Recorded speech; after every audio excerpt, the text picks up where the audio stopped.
Ma très chère mère, ne me tenez pas en suspens comme ça. Est-ce que cette femme vous a démasqué?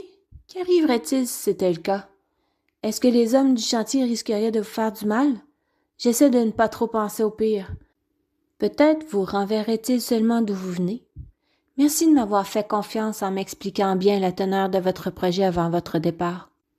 Même si je trouve ça difficile d'être loin de vous, je préfère savoir la vérité et je ne révélerai pas votre secret à tante Agathe. Cette semaine a été bien remplie malgré tout. Imaginez-vous donc qu'oncle Joseph nous a fait la surprise d'arriver à la maison avec un beau gros chien bien énergique.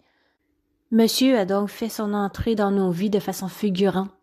Il est entré dans la maison en coup de vent pour étreiner tante Agathe en posant ses deux grosses pattes sur ses épaules. Vous imaginez sa frayeur? Elle qui déteste les démonstrations en tout genre. J'ai bien aperçu le sourire moqueur de son époux, même s'il a fait mine de rien ensuite et qu'il a chicané monsieur pour le remettre à l'ordre. Elle nous a donc mises de corvée, Émile et moi, pour aller calmer ce gros toutou hors de la maison, le temps de se remettre de ses émotions.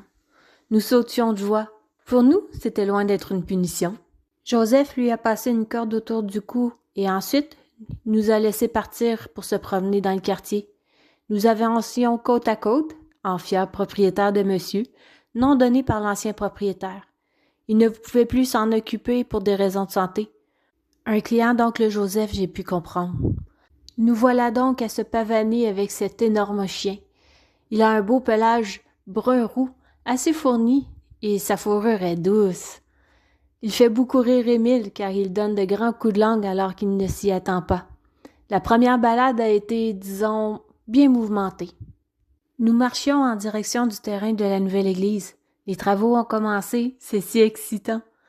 Nous étions là à observer les travailleurs quand Émile a soudain échappé la corde de monsieur. Il faut dire que le chien s'excitait pour des riens et donnait des coups de brusque pour aller renifler chaque poteau et buisson sur notre chemin. Nous nous sommes mis à crier comme des perdus. « Monsieur! Monsieur! » Vous nous imaginez? Pour réaliser l'incongruité de la situation, plusieurs travailleurs se sont retournés pensant qu'on les interpellait. J'étais mort de honte. Et pourtant, il fallait que nous réussissions à rattraper ce satané chien. On criait « Monsieur !» de plus belle, alors que tous nous regardaient les yeux ronds. Le chien gambadait comme un fou à travers tout ce beau monde, visiblement très heureux de cette liberté soudaine. C'est finalement un des ouvriers qui l'a attrapé. Si tu l'avais vu, maman, est-ce que c'est ça qu'on appelle un coup de foudre? Très grand, les épaules carrées, bien moulées, dans une chemise qui me semblait un peu trop petite. Une moustache fine, des cheveux courts foncés et ce regard gris. Je n'avais jamais vu de tels yeux. Il est venu à ma rencontre et m'a remis la corde entre les mains en m'appelant mademoiselle, un sourire charmant au visage. Je n'arrivais plus à prononcer un seul mot. C'est Émile qui s'est mis à rire avec cet inconnu alors que monsieur lui a fait l'accolade pour le remercier. J'étais mort de honte. Quel chien mal élevé! J'avais le rouge aux joues. J'ai balbutié de piètres remerciements. Moi qui suis si verve habituellement. Oh, maman, que j'ai honte de moi. Vais-je le revoir? Aucune idée.